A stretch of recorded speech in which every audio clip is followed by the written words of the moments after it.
தமிழகத்தில் பன்னெடுங்காலமாக இருந்து வரும் முக்கிய இசைக்கருவி பறையாகும். தப்பு என்ற மற்றொரு பெயரிலும் பறையை அழைத்திருக்கிறார்கள். தமிழ் கலாச்சார மரபில் பாரம்பரிய இசையின் அடையாளமாக பறை விளங்கியது. விலங்குகளின் தோல் பதனிடப்பட்டு தயாரிக்கப்படும் பறை ஒரு தோல் இசைக்கருவியாகும். பொழுதுபோக்கிற்காக கூத்து மரபில் இசைக்கப்படும் பறை தமிழர்களின் அனைத்து சடங்குகளிலும் இசைக்கப்படுகிறது.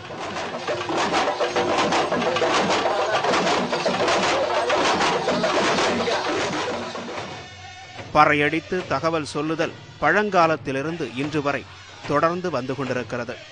நாட்டுப்புற இசையில் முதல் பதிவாக பறை இடம்பெறுகிறது. பறையை பற்றிய செய்திகள் தமிழ் இலக்கியத்தில் ஏராளம் இருக்கின்றன. தீட்டைப்பறை, தொண்டகச் சிறுபறை, தொண்டகப்பறை, அரிப்பறை, மன்றோல் சிறுபறை, மென்பறை, இன்னிசைப்பறை, பொருணர்பறை, ஆடுகளப்பறை என பல பெயர்களில் சங்க இலக்கியங்களில் பறையை பற்றி எழுதியிருக்கிறார்கள். இவற்றினை மாற்றி மாற்றி அடிப்பதன் மூலம் புதிய மெட்டுக்கள், சொற்கட்டுகள் உருவாக்கப்படுகின்றன. ஒவ்வொரு நிகழ்ச்சிக்கும் தனித்தனி அடி என வைத்திருக்கிறார்கள். சப்பரத்தடி, டப்பா அடி, பாடலடி, சினிமா அடி, ஜாயிண்ட் அடி, மருளடி, சாமி சாட்டுதல், மாரடித்தல், வாழ்த்து அடி என ஒவ்வொரு நிகழ்ச்சிக்கும் ஏற்ப தாளங்கள் மாறுகின்றன. எனினும் இசைக்கப்படும் இசைக்கருவி ஒன்றுதான். நமது தொல் பெருங்குடிகளில் ஒன்று பறையறிவிக்கக்கூடிய பறையர்கள் என்பது அந்த பாடலில் இருந்து நமக்கு தெரிய வருகிறது. ஆனால் காலப்போக்கில் இது ஒரு சாதிய சமூகமாக மாறியது. சாதிய சமூகம் மாறும் பொழுது ஒரு சில சாதிகள் இழிவானவை என்றும் தீண்டத்தகாதவை என்றும் உருவாக்கப்படக்கூடிய நிலை ஏற்பட்டது.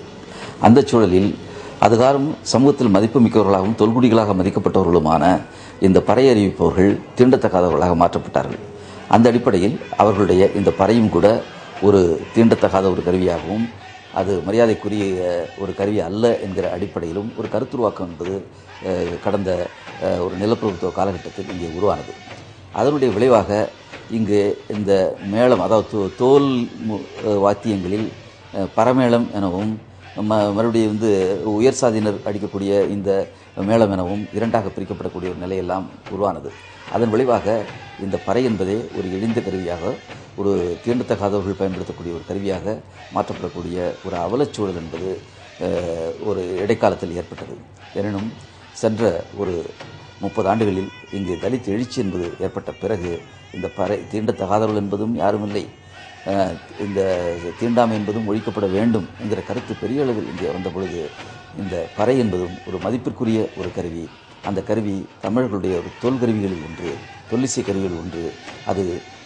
அது அடித்தள மக்களினுடைய ஒரு போராட்ட விடுதலை கருவி என்கிற அடிப்படையில் அதுக்கு ஒரு அரசியல் முக்கியத்துவம் வந்தது.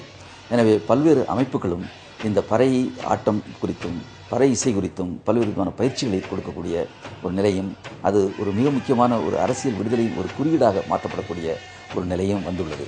எனினும் இன்னும் கூட இது குறித்து இரு விதமான கருத்துக்கள் இருப்பது என்பதையும் நாம் கவனித்துக் கொள்ள வேண்டும். ஒரு சில தலித் இயக்கங்கள் இது நமக்கு இழிவை ஏற்படுத்தி தந்த ஒரு கருவி, எனவே இது குறித்து நாம் பெருமைப்பட வேண்டிய தேவையில்லை, இதற்கு முக்கியத்துவம் கொடுக்க வேண்டிய அவசியமில்லை என்கிற கருத்தை சொல்லக்கூடியவர்களும் இருக்கிறார்கள்.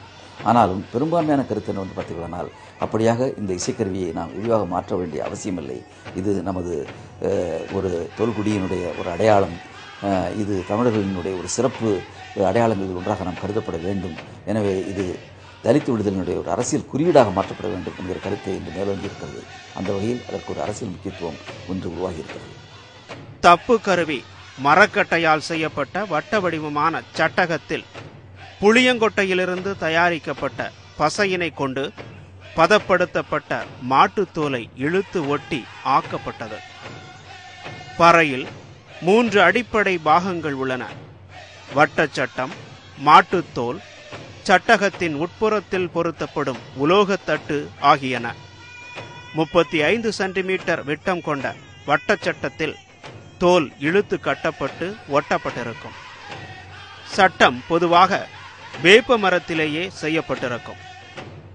தப்பு கருவியினை இசைக்க இருவிதமான குச்சிகள் பயன்படுத்தப்படுகின்றன. இடது கையில் வைத்திருக்கும் குச்சியை சிம்பு குச்சி என அழைக்கிறார்கள். இது மூங்கிலால் செய்யப்பட்டிருக்கும். இது 1.25 அடி நீளமும் 1 சென்டிமீட்டர் அகலமும் கொண்டது. வலது கையில் வைத்திருக்கும் குச்சிக்கு அடிக்குச்சி அல்லது உருட்டு குச்சி என பெயர். இது பூவரசங்கம்பில் செதுக்கப்பட்டிருக்கும். இந்த குச்சி 1/2 அடி நீளமும் 3 சென்டிமீட்டர் சுற்றளவும் கொண்டதாக இருக்கும். இவற்றை ஒருங்கிணைத்து அடித்து ஓசை எழுப்பப்படும்.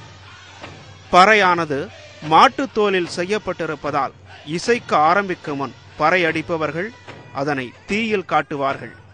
அது தோலில் உள்ள ஈரப்பதத்தை அகற்றி தோலை இறுகச் செய்யும். தோல் உறுதியாகி அடிக்கும்போது உயர் சுருதியில் நல்ல ஓசையை எழுப்பும். பறையோடு இணைக்கப்பட்ட தோலை இடது பக்க கைக்குள் கொடுத்து மாட்டிக்கொள்ள வேண்டும். பிடிக்க எளிதாக இருப்பதால் பறையை கையில் வைத்துக் கொண்டு நிற்கலாம், நடக்கலாம், நடனம் கூட ஆடலாம். அதிலிருந்துதான் பறையாட்டம் பிறந்தது.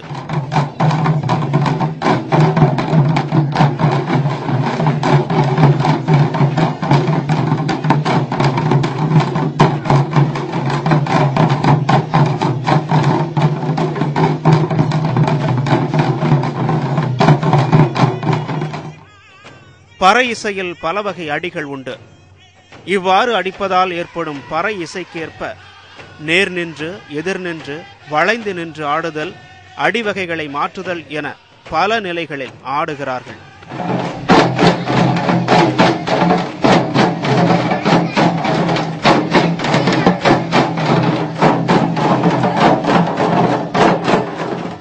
தமுக்கு எனும் பறை இசை கருவியை இன்றளவும் தகவல் தெரிவிக்க பயன்படுத்துகிறார்கள்.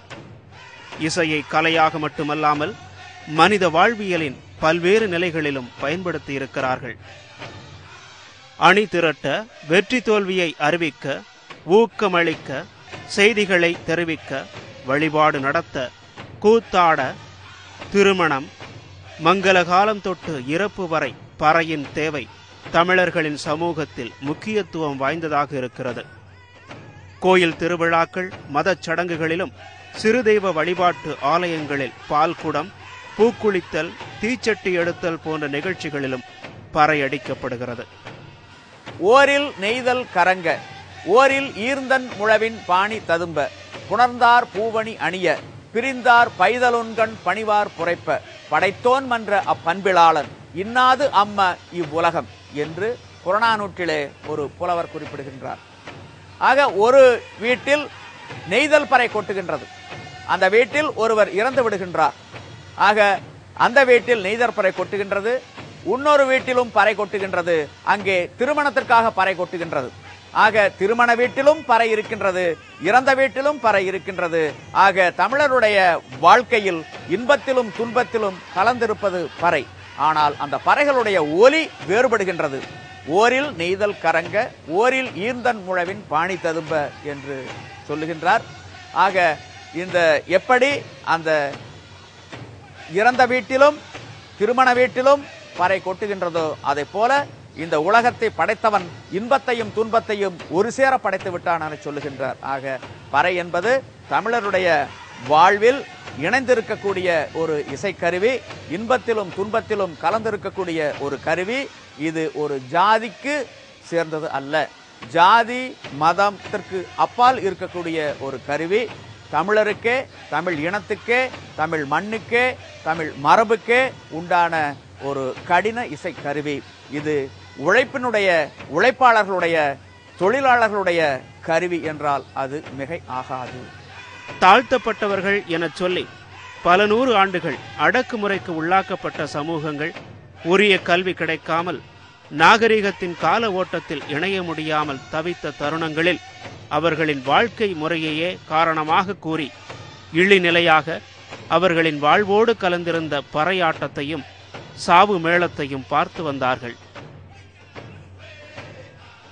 ஒரு கட்டத்தில் பறையடித்தல் என்பது ஜாதீய குறியீடாகவும் அடிமைத்தனத்தின் அடையாளமாகவும் மாறிவிட அச்சமூகத்தின் விடுதலை வேட்கை கொண்ட இளைஞர்கள் பறையடித்தலை அவமானமாக கருத தொடங்கினர்.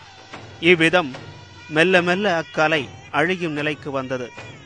தொழில் ரீதியாக கிராமப்புறங்களில் இசைக்கும் இக்கலைஞர்கள் இசைப்பதோடு நிறுத்திக் கொள்கிறார்கள், ஆடுவதில்லை. கலைஞர்கள் பலருக்கு ஆடுவதில் உரிய பயிற்சியும் இல்லாமல் இருந்து வந்தது. ஆனால் இன்று பல மாற்றங்களை கண்டுவிட்ட சூழலில் மக்களின் அனைத்து தரப்பினரும் பறையை கலைக்குழுக்களாக வளர்த்து வருகிறார்கள். பறை இசைக்க உடை இலக்கணங்களும் வகுக்கப்பட்டிருக்கின்றன.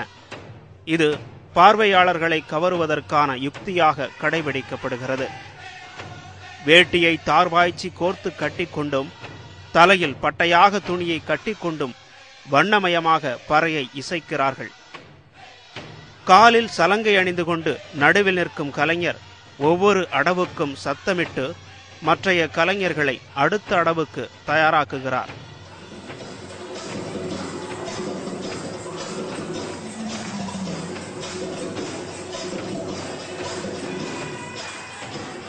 கணீரென விழித்து உணர்ச்சிகளை தட்டி எழுப்பும் இக்கலையை ஆக்ரோஷமான உணர்ச்சிகளை வெளிக்காட்டவும் விடுதலை வேட்கையை உணர்த்தவும் பயன்படுத்தும் பல குழுக்கள் தமிழகத்தில் கிளைத்திருக்கின்றன. ஆண்களுக்கு இணையாக பெண்களும் தப்பிசையை பயின்று மேடைகளை அதிரச் செய்கிறார்கள். பிரச்சார மேடைகளிலும் விழிப்புணர்வு நிகழ்ச்சிகளிலும் பறையடிப்பது பெரும் வரவேற்பை பெற்றிருக்கிறது. மென்பொருள் சாதனங்களோடு பறையின் இசையோர்மையை சேர்த்து கணினிமயமாக அமைக்கும் லாபகத்தை இன்றைய இசையமைப்பாளர்கள் பலரும் பயன்படுத்தி வருகிறார்கள்.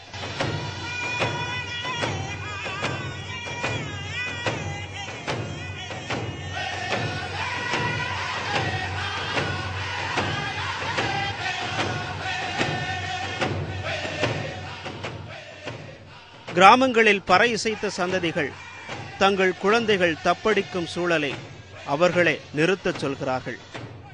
இரத்தத்திலே ஊறிய பறை இசை மரபை இன்றைய நவீனத்துவத்தோடு உலகம் அறிய தொடர்ந்து இசைக்க வேண்டும். ஆயிரக்கணக்கில் ஆல்பங்களாக குறுந்தகடுகளில் வெளிவந்தால் அதற்கான வரவேற்பு நிச்சயம் இருக்கும் என்பதில் கொஞ்சம் கூட சந்தேகமில்லை.